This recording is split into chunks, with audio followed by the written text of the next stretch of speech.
नमस्कार प्रिय विद्यार्थियों, सीजी क्लासेस भारत पर आपका बहुत बहुत स्वागत है, अभिनंदन है। प्रिय विद्यार्थियों, आज है 1 सितंबर और आज से हम एक बहुत अच्छा ज़बरदस्त बैच शुरू करने जा रहे हैं। आज से आपकी नियमित कक्षाएं रहेंगी।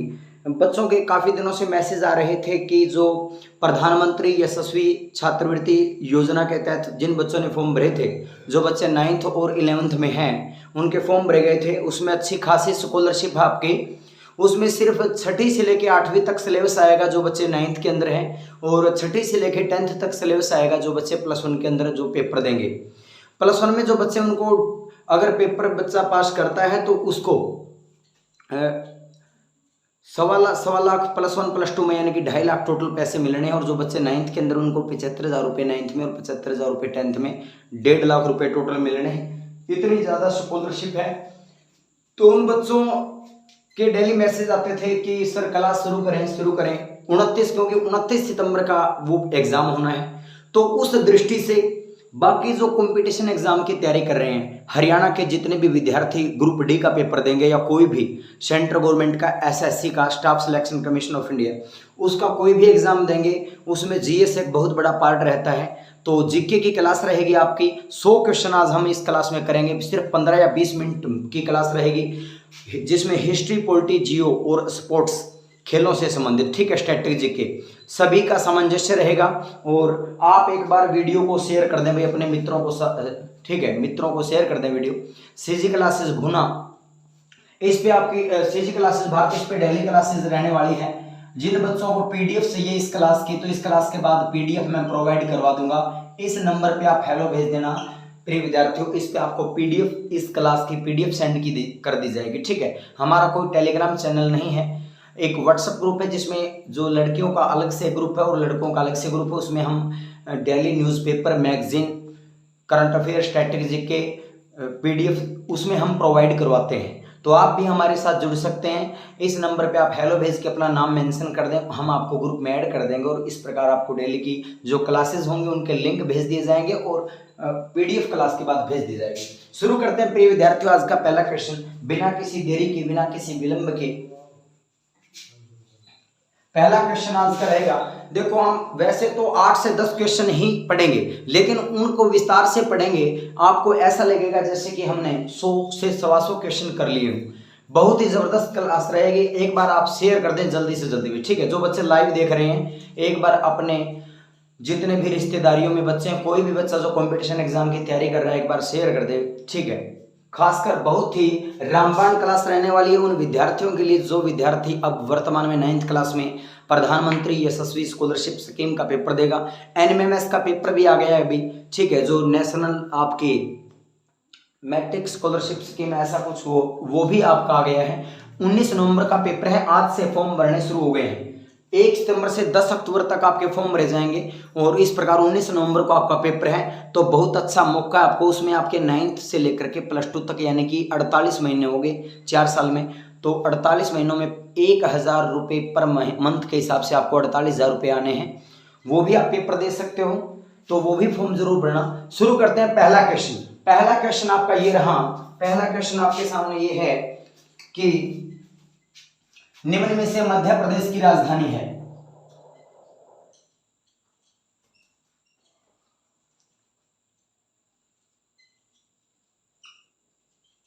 मध्य प्रदेश की राजधानी बताओ क्या है, बताओ।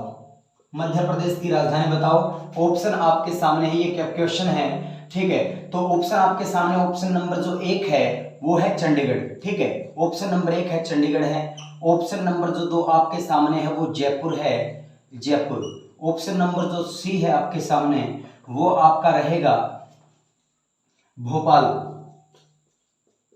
ऑप्शन नंबर जो 4 है वो है गंगटोक, गंगटोक है आपका। और ऑप्शन नंबर 5 भी दे देता हूं आपको, ये आपका रहेगा ऑप्शन नंबर जो 5 है थिरुवनंतपुरम, थिरुवनंतपुरम।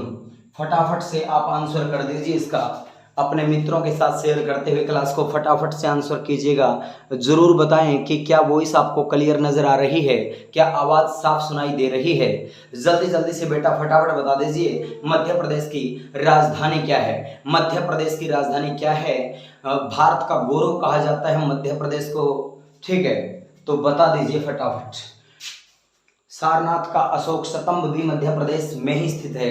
तो सारी बातें आपको क्लियर करते हुए चलेंगे, ठीक है। मध्य प्रदेश की राजधानी बतानी है, फटाफट बता दीजिए। क्वेश्चन आते हैं राजधानियों से संबंधित, ठीक है। फटाफट से उत्तर दें आप। मध्य प्रदेश की राजधानी जल्दी जल्दी कमेंट करें, शेयर करें वीडियो को। देखिएगा फटाफट क्या आंसर रहने वाला है। आंसर रहने वाला है जी भोपाल। आपका मध्य प्रदेश की राजधानी क्या हो जाएगी, भोपाल हो जाएगी। भोपाल आपका सही आंसर हो जाएगा। इसके बाद में देखिएगा आप आगे, भोपाल किसकी राजधानी है, एमपी की, यानी कि मध्य प्रदेश की राजधानी है आपकी।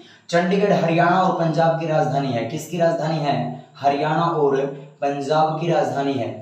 संयुक्त राजधानी है हरियाणा और पंजाब की। उसके बाद में जयपुर राजस्थान की राजधानी आपकी। वर्तमान में अशोक गहलोत जी, कांग्रेस की सरकार है, मुख्यमंत्री हैं। सचिन पायलट वहां के उप मुख्यमंत्री हैं। और भारत की गुलाबी नगरी बोला जाता है जयपुर को। हरियाणा की गुलाबी नगरी कौन सी है, फतेहाबाद शहर को बोला जाता है।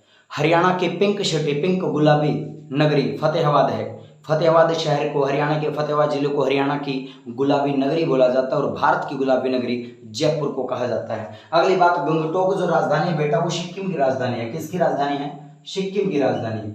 सिक्किम की राजधानी क्या है आपकी, गंगटोक है। उसके बाद में थिरुवनंतपुरम केरल की राजधानी है। केरल की राजधानी है। सबसे ज्यादा मसालों का प्रदेश कहे तो केरल है, ठीक है। तो केरल में सबसे ज्यादा मसाले होते हैं, ये भी आपको पता होना चाहिए। चंडीगढ़ हरियाणा और पंजाब की संयुक्त राजधानी है। जयपुर राजस्थान की है। भारत की गुलाबी नगरी लिख देता हूं, भारत की गुलाबी नगरी, भारत की गुलाबी नगरी, गुलाबी नगरी, ठीक है। नगरी कौन सी है, जयपुर है, जयपुर। और हरियाणा की गुलाबी नगरी, हरियाणा की गुलाबी नगरी, हरियाणा की pink city, PINK pink, CITY pink city कौन सी आपकी, तो फतेहाबाद है। फतेहाबाद है आपका, ध्यान रखने की बात है प्रिय विद्यार्थियों, ठीक।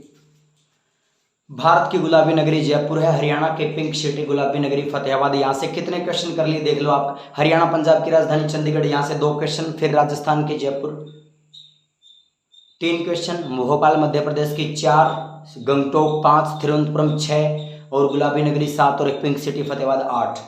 3 क्वेश्चन मैंने बता दिया है। अशोक गहलोत मुख्यमंत्री, राजस्थान के उप मुख्यमंत्री सचिन पायलट। राजस्थान भारत का सबसे बड़ा राज्य है क्षेत्रफल की दृष्टि से, वो आगे मैं क्वेश्चन करवा दूंगा। 3,42,239 वर्ग किलोमीटर क्षेत्रफल है राजस्थान का, तो बहुत जबरदस्त। मीराबाई का जन्म 1498 में होता है, मृत्यु 1546 के अंदर होती है। और मीराबाई आपको पता होगा एक बहुत बड़ी लेखिका हुई है, महान कवित्री हुई है। श्री कृष्ण के बारे में बहुत कुछ लिखा मीराबाई ने। तो राणा के साथ उनका विवाह हुआ था, लेकिन उनकी राणा की डेथ हो गई और फिर मीरा है वो संन्यास ले लिया था। मीरा ने साधुओं के साथ रहती थी और भजन पदवावली बनाती थी। कहती थी मेरे तो गिरधर गोपाल दूसरों ने कोई, मेरे तो श्री कृष्ण जी सर्वस्व हैं, मैं उन्हीं की पूजा करूंगी, मेरा इस संसार में दूसरा कोई भी नहीं है। इस प्रकार संसारिक मोह माया को त्याग दिया तो इष्ट देवता में विश्वास करते हुए उन्हीं की पूजा करनी शुरू कर दी थी, ठीक है। तो आगे बढ़ते हैं।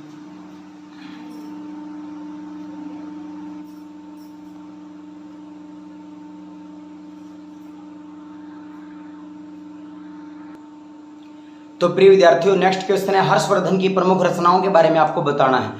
अब बिल्कुल वीडियो की क्लैरिटी कैसी है मैं ये देखना चाह रहा हूं प्रिय विद्यार्थियों, बिल्कुल साफ दिखाई दे रहा होगा। हर्षवर्धन की प्रमुख रचनाएं बताओ शाबाश, हर्षवर्धन की रचनाओं के विषय में। तो हर्षवर्धन की रचनाएं देख लेते हैं सबसे पहले। तो यहाँ लिख रहा हूं मैं रचनाएं कौन कौन सी रचनाएं इनकी हैं। इनकी जो रचनाएं हैं आपकी वो है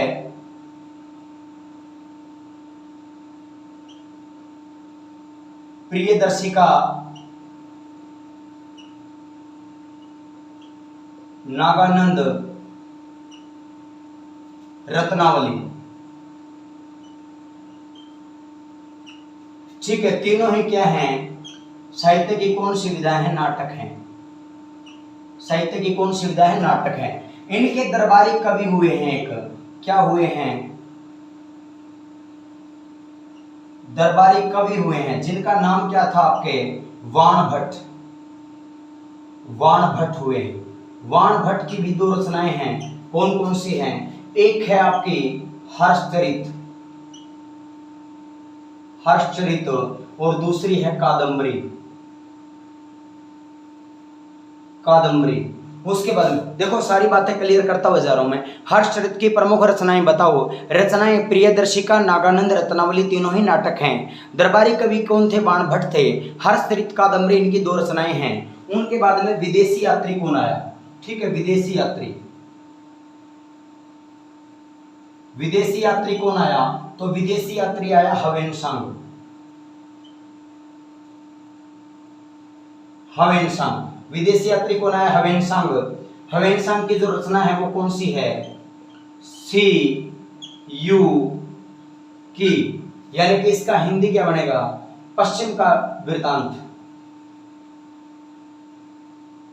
पश्चिम का वृतांत। ठीक है, ध्यान से देखिएगा। क्वेश्चन ये है आपके सामने कि हर्षवर्धन की प्रमुख रचनाएं बताओ। तो रचनाएं प्रियदर्शिका, नागानंद, रत्नावली नाटक है तीनों ही ये। बहुत अच्छे लेखक थे हर्षवर्धन, एक जो राजा हुए, ठीक है, जो कि प्रभाकर वर्धन के पुत्र, यशोमती इनकी माता का नाम, राज्यवर्धन इनके बड़े भाई, और राज्यश्री इनकी छोटी बहन, और गृहवर्मन मोखरे इनके जीजाजी। ठीक है, दरबारी कवि बाण भट्ट हुए हैं। इनके हर्षचरित और कादम्बरी दो बुक इन्होंने लिखी। विदेशी यात्री हवेनसांग 629 ईस्वी में भारत आते हैं। 8 साल तो वो हरियाणा के अंदर भी रहे थे। 634 से लेकर के 644 तक हरियाणा के अंदर भी रहते हैं, बीच में चले गए थे 1-2 वर्ष। सीयू की पश्चिम का वृत्तांत चीन से आए थे। विदेशी यात्री कहाँ से आए थे ये? इनका संबंध जो था वो कहाँ से था? चीन से था प्रिय विद्यार्थियों। ठीक है, तो इनका संबंध कहाँ से था? चीन से था। सारी बातें क्लियर हो गई हो तो हम आगे बढ़ेंगे प्रिय विद्यार्थियों। मेरे ख्याल से आपको ये सारी बातें क्लियर हो गई होंगी। हर्षचरित की प्रमुख रचनाएं बताओ। रचनाएं हैं प्रियदर्शिका, नागानंद, रत्नावली नाटक है तीनों ही। दरबारी कवि बाण भट्ट थे, ये भी बहुत अच्छे कवि हुए हैं। हर्षचरित, हर्षवर्धन के जीवन के बारे में, वे इनकी पहले की जितने भी पीढ़ी के लोग हुए हैं उनके बारे में, जो राजा हुए हैं पुष्यभूति वंश के जो राजा हुए उनके बारे में भी इसमें कुछ चर्चा है। कादम्बरी, विदेशी यात्री चीन से आए थे हवेनसांग इनके शासनकाल में। सीयू की इनकी रचना है पश्चिम का वृत्तांत, जिसका हिंदी अगर मैं नाम बोलूं तो पश्चिम का वृत्तांत। अगला क्वेश्चन देखिए प्रिय विद्यार्थियों, फटाफट जवाब देने की कोशिश करें आप लोग, फटाफट जवाब देंगे। ठीक है, शाबाश। आपके लिए तब तक इसका आप उत्तर देंगे तब तक बता देना चाहता हूं, आचार्य चाणक्य ने कहा था कि शिक्षक कभी भी साधारण नहीं होता, निर्माण और प्रलय शिक्षक की गोद में खेलते हैं। ठीक है, तो एक शिक्षक बहुत महान होता है। शिक्षक दिवस आने वाला है 5 सितंबर को। डॉक्टर सर्वपल्ली राधाकृष्णन भारत के प्रथम उपराष्ट्रपति, द्वितीय राष्ट्रपति, तो उनका जन्मदिन हम मनाएंगे, बहुत अच्छे से सेलिब्रेशन करेंगे। ठीक है, तो आपको पता होना चाहिए डॉक्टर सर्वपल्ली राधाकृष्णन कितने महान थे, जिनका जन्म 5 सितंबर कब होता है? 1888 को होता है। और हरियाणा के अभी एक सुपरस्टार कलाकार का निधन हुआ है भाई, जिसका नाम था राजू पंजाबी भाई। ठीक है, तो उनका जन्म भी 5 सितंबर 1988 को हुआ है। बिल्कुल 100 साल बाद में उनका जन्म हुआ ना, 100 साल का डिफरेंस। डॉक्टर सर्वपल्ली राधाकृष्णन का 1888 में, उनका 1988 में 5 सितंबर को ही जन्म हुआ है। और अभी 22 अगस्त 2023 को वो अलविदा कह गए। ठीक है, तो उनकी आत्मा को शांति मिले। डॉक्टर सर्वपल्ली राधाकृष्णन का जन्म 5 सितंबर 1888 को होता है। उनकी जो डेथ है वो 17 अप्रैल 1975 को होती है। 1958 से हम लगातार अध्यापक दिवस मनाते आ रहे हैं। जब विद्यार्थी उनसे पढ़ने को, ट्यूशन पढ़ने आया करते थे, तो वो उनको चाय पानी पिला करके, बढ़िया जो घर पे बना होता वो खिला करके, यानी कि मित्रवत व्यवहार किया करते थे। इसीलिए जब उनके विद्यार्थियों ने कहा गुरुजी हम आपका जन्मदिन मनाना चाहते हैं, उन्होंने कहा ये मेरा जन्मदिन नहीं मना करके संपूर्ण शिक्षक, जो भारतवर्ष के सभी शिक्षक हैं, उनके लिए दिन सेलिब्रेशन किया जाए। तो इस प्रकार अध्यापक दिवस की शुरुआत हुई थी।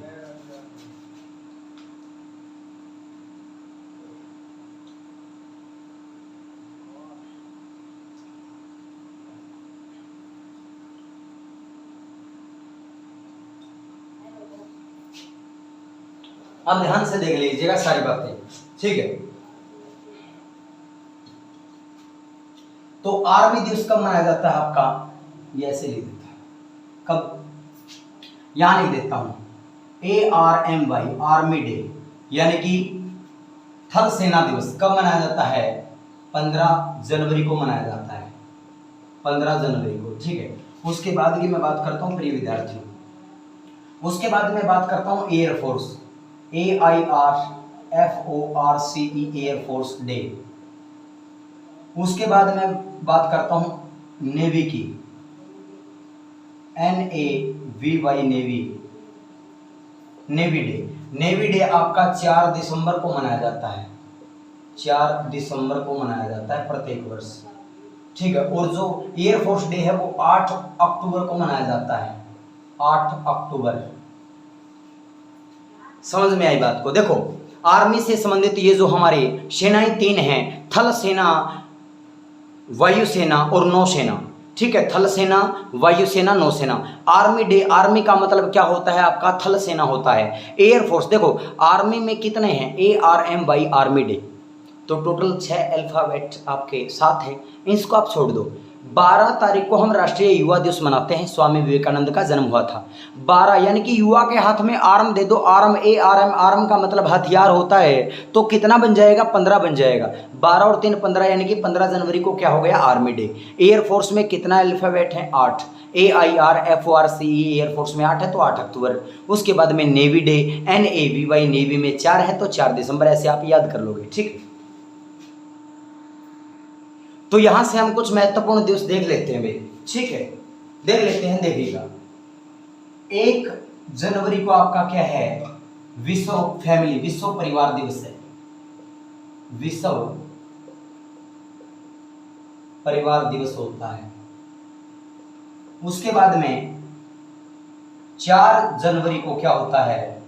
विश्व ब्रेल दिवस, विश्व ब्रेल दिवस होता है। उसके बाद में आपका 4 के बाद में 9 जनवरी प्रवासी भारतीय, प्रवासी भारतीय दिवस। उसके बाद में 10 जनवरी विश्व हिंदी दिवस, विश्व हिंदी दिवस। उसके बाद में 12 जनवरी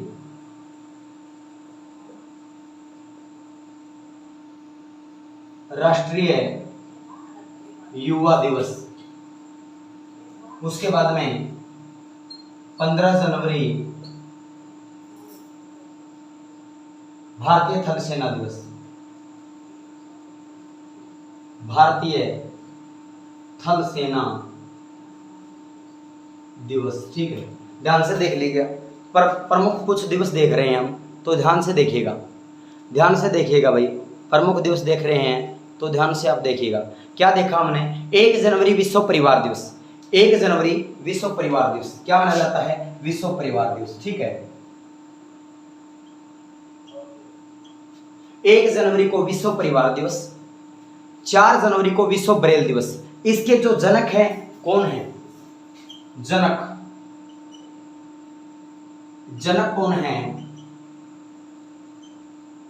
लुईस ब्रेल लिपि के जनक, यहां लिख देता हूं, ब्रेल लिपि के जनक कौन है? लुईस ब्रेल, लुईस ब्रेल, ठीक है। ब्रेल लिपि के जनक कौन है? लुईस ब्रेल हैं। उसके बाद की मैं बात करता हूं 12 जनवरी स्वामी विवेकानंद, स्वामी विवेकानंद जयंती, 12 जनवरी 1863, ठीक है। 12 जनवरी 1863 को इनका जन्म हुआ था, पता होना चाहिए। 12 जनवरी राष्ट्रीय युवा दिवस, स्वामी विवेकानंद की जयंती मनाते हैं। तो ध्यान से देख लीजिएगा, वीडियो कैसे साफ दिखाई तो दे रही होगी मेरे ख्याल से आपको, ठीक है। फिर भी मैं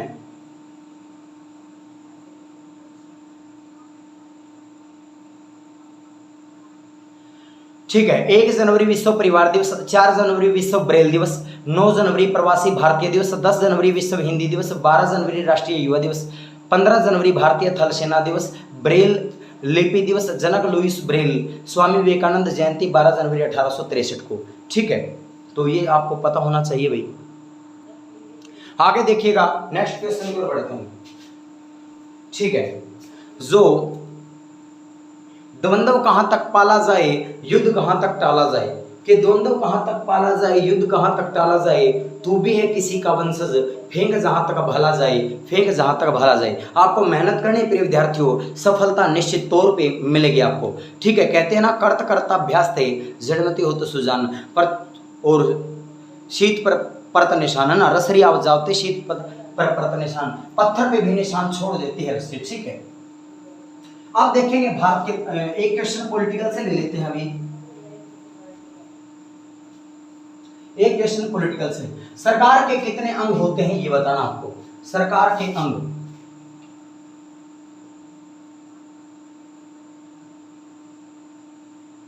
सरकार के अंग बताना है। ठीक है, सरकार के कितने अंग होते हैं ये आपको बताना है।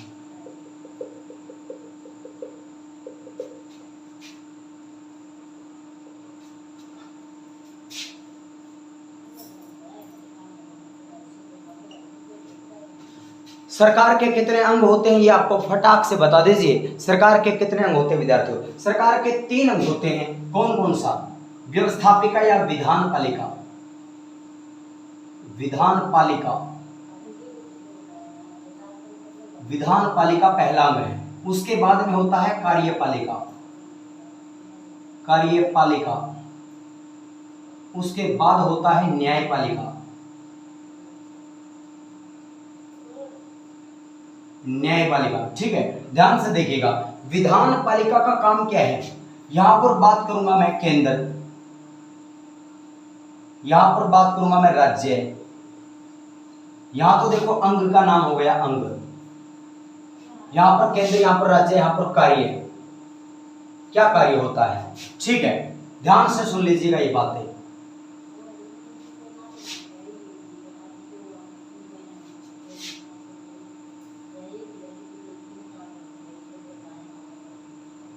ठीक है, ध्यान से, एक मिनट भाई।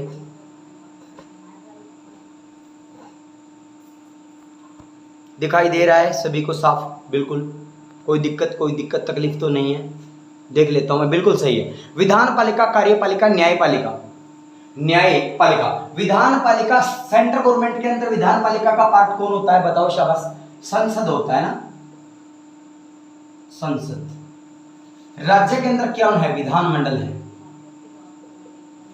विधान मंडल है। और कार्य क्या होता है? कानूनों का निर्माण, कानून का निर्माण लिख दो सीधा ही, कानून का निर्माण, कानून का, ये आ नहीं रहा है, यहां लिखूंगा, कानून का निर्माण, कानून का निर्माण। उसके बाद में कार्यपालिका, तो केंद्र मंत्री, केंद्र मंत्री परिषद। यहां पर होता है राज्य मंत्री परिषद।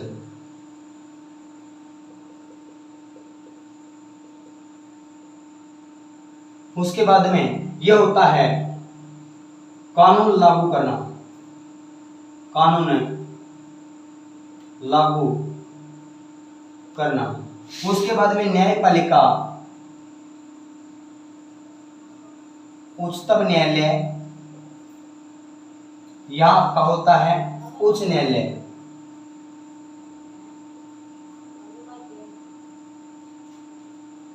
और कानून मनवाना, कानून मनवाना, कानून मनवाना, भाई लोग कानूनों को माने भी। सही से समझ में आई बात क्या कहना चाह रहा हूं? अंग, केंद्र, राज्य, कार्य। सरकार के अंग कितने हैं? तो सरकार के 3 अंग हैं। कितने अंग हैं? 3। वो कौन कौन से हैं? 3 अंग हैं आपके। सरकार के कितने अंग हैं? 3 अंग हैं सरकार के। ठीक है, कितने अंग है सरकार के? 3 हैं। विधान पालिका को व्यवस्थापिका भी कहा जाता है, कार्यपालिका, न्यायपालिका। विधान पालिका संसद केंद्र में संसद कानून बनाती है, राज्य केंद्र विधानमंडल। संसद के 3 अंग होते हैं, राज्यसभा, लोकसभा और राष्ट्रपति, लेकिन सदन 2 होते हैं, लोकसभा और राज्यसभा। राज्य के अंदर विधानमंडल के 3 अंग माने जाते हैं, राज्यपाल, विधान परिषद, विधानसभा, और सदन होते हैं विधानसभा और विधान परिषद। कार्य कानून का निर्माण करते हैं। कार्यपालिका केंद्र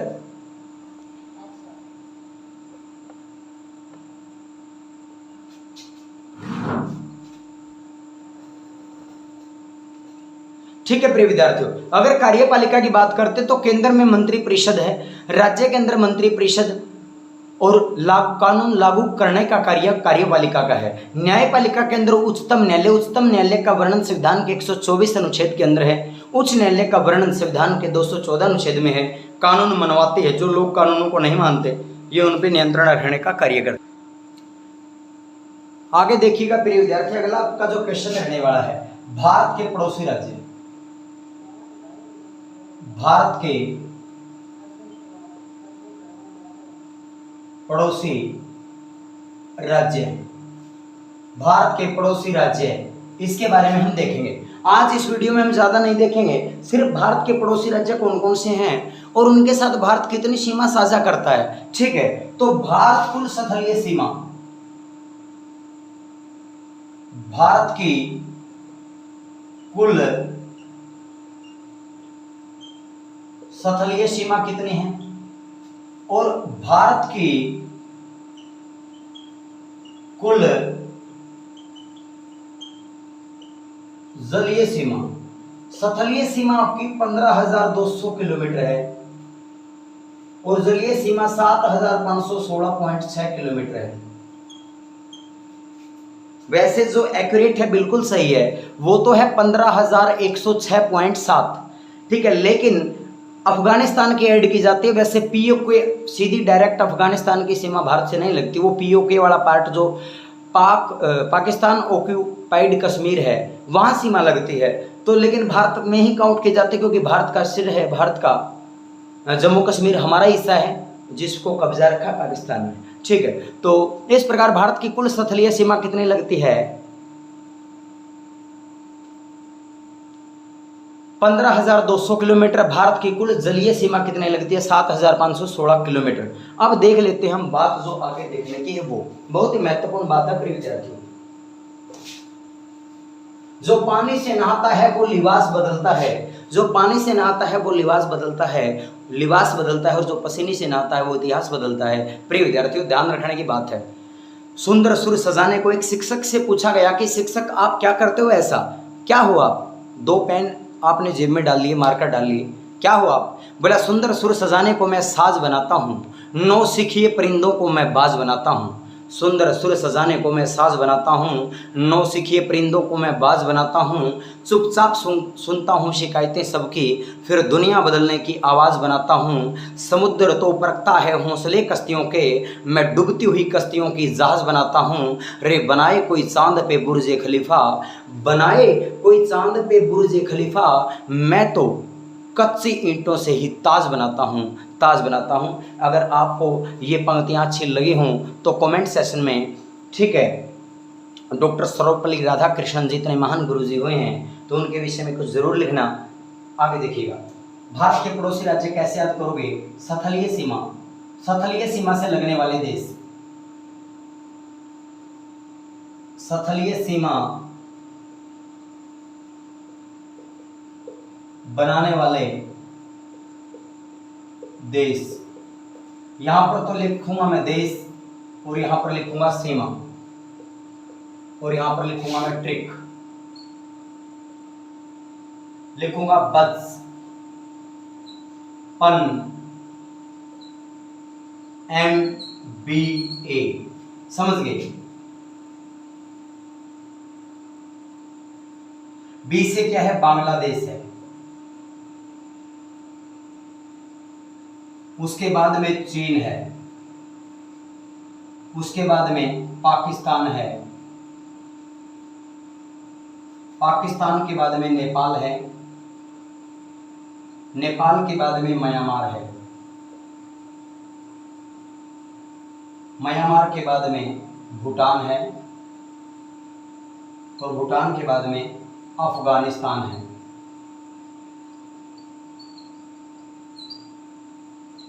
ध्यान से देख लीजिएगा, जो बांग्लादेश के साथ सीमा बनाते हैं वो 4096 किलोमीटर बनाते हैं।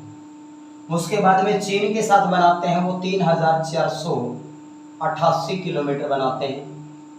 पाकिस्तान के साथ बनाते हैं वो 3323 किलोमीटर सीमा बनाते हैं। नेपाल के साथ जो सीमा बनाते हैं वो 1751 किलोमीटर बनाते हैं। उसके बाद में म्यांमार के साथ जो सीमा बनाते हैं वो 1643 किलोमीटर सीमा बनाते हैं टोटल। उसके बाद में जो भूटान के साथ सीमा बनाते हैं वो 699 किलोमीटर बनाते हैं। ठीक है, बांग्लादेश चीन बचपन में बांग्लादेश चीन पाकिस्तान नेपाल म्यांमार भूटान और अफगानिस्तान, अफगानिस्तान के जो सीमा बनाते हैं वो बनाते हैं आपके 106 किलोमीटर, 106।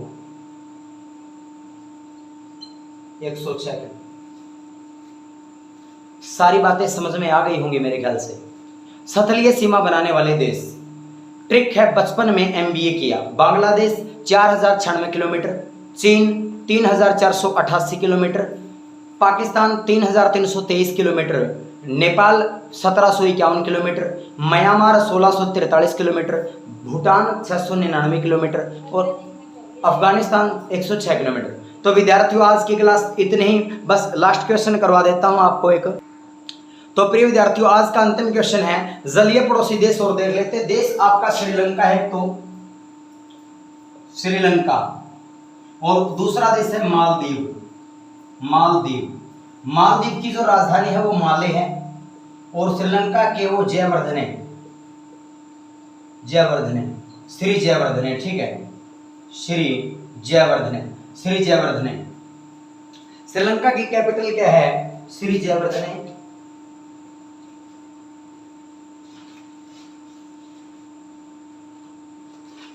जल्दी जल्दी आंसर करें भैया आप।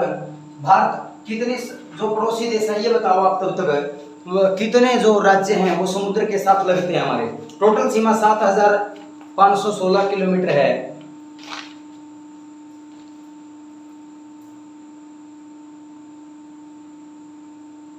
वैसे कोलंबो भी राजधानी है। श्री जयवर्धनपुरा कोटी भी है। ठीक है, श्रीलंका का जो क्षेत्रफल है वो 65,610 किलोमीटर है, ये भी आपको पता होना चाहिए। ठीक है,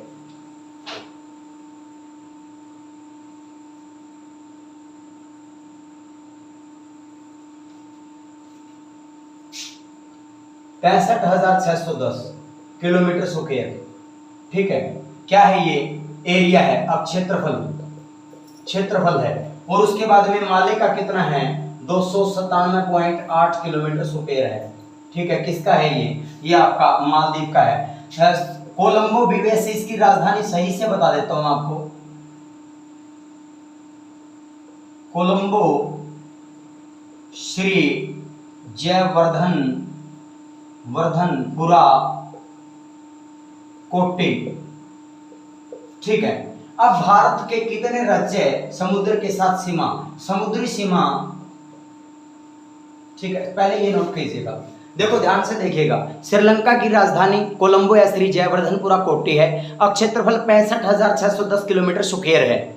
1340 किलोमीटर की सीमा बनाता है समुद्र के साथ श्रीलंका। जो समुद्र के जो बाहर के इलाका है, एक द्वीप ही है श्रीलंका और मालदीव।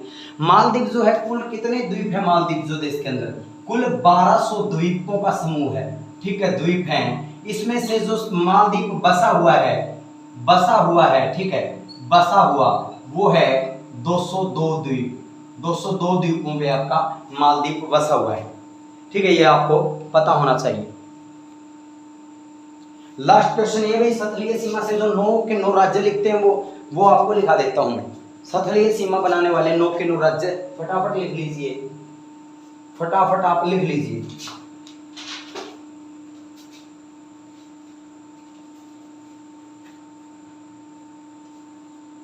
जलीय सीमा बनाने वाले 9 राज्य हैं। जलीय सीमा बनाने वाले राज्य, फटाफट लिख लीजिए आप। पहला आपका जो राज्य है वो रहेगा गुजरात। उसके बाद में दूसरा जो राज्य है वो है आपका महाराष्ट्र।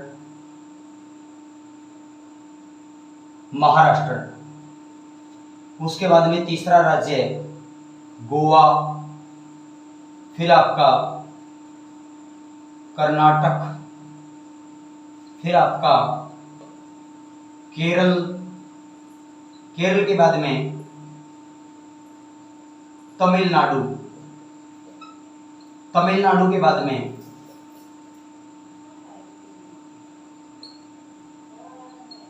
आंध्र प्रदेश, और उसके बाद में जो आपका 8वां है ओडिशा है,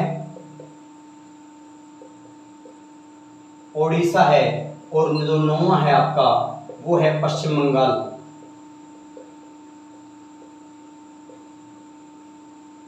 ये 9 राज्य आपके समुद्र के साथ सीमा बनाते हैं, ठीक है। जलीय जो स्थलीय सीमा है वो 16 राज्य है। स्थलीय जो सीमा है, स्थलीय सीमा कितने बनाते हैं? 16 राज्य और 2 केंद्र शासित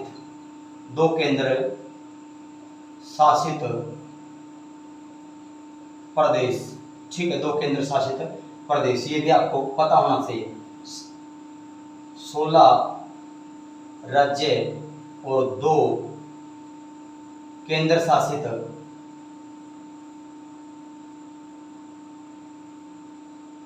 ठीक है, 2 केंद्र शासित प्रदेश, ये भी आपको पता होना चाहिए, ठीक है भाई। तो आज के लिए इतना ही। गुजरात, महाराष्ट्र, गोवा, कर्नाटक, केरल, तमिलनाडु, आंध्र प्रदेश, ओडिशा, पश्चिम बंगाल, ठीक है, ये क्या बनाते हैं? जलीय सीमा बनाते हैं। गुजरात की राजधानी गांधीनगर है। क्या है? तो इन्हीं शब्दों के साथ दोस्तों मिलते हैं कल के क्लास में। आज इतना ही करेंगे, ज़्यादा हो गया, आज इतना कर पाए तो मैं अच्छा मान लूंगा। पीडीएफ आपको क्लास की मिल जाएगी, टेंशन लेने की जरूरत नहीं है। इन्हीं शब्दों के साथ हंसते रहें, मुस्कुराते रहें, निरंतर पढ़ते रहें, आगे बढ़ते रहें। नमस्कार, जय हिंद, जय भारत। सेजी क्लासेस भारत पर बहुत बहुत स्वागत है आपका। और आप वीडियो को शेयर कर दें, चैनल को सब्सक्राइब करना नहीं भूलें। कमेंट में ज़रूर बताएं क्लास आपको कैसी लगी, और कमेंट में आपको इन सभी राज्यों की राजधानियाँ बतानी है कि किस राज्य की क्या राजधानी है, कमेंट सेक्शन में लिखना है वीडियो के बाद में। नमस्कार, जय हिंद, जय भारत। प्रिय विद्यार्थी, मिलते हैं कल की क्लास में।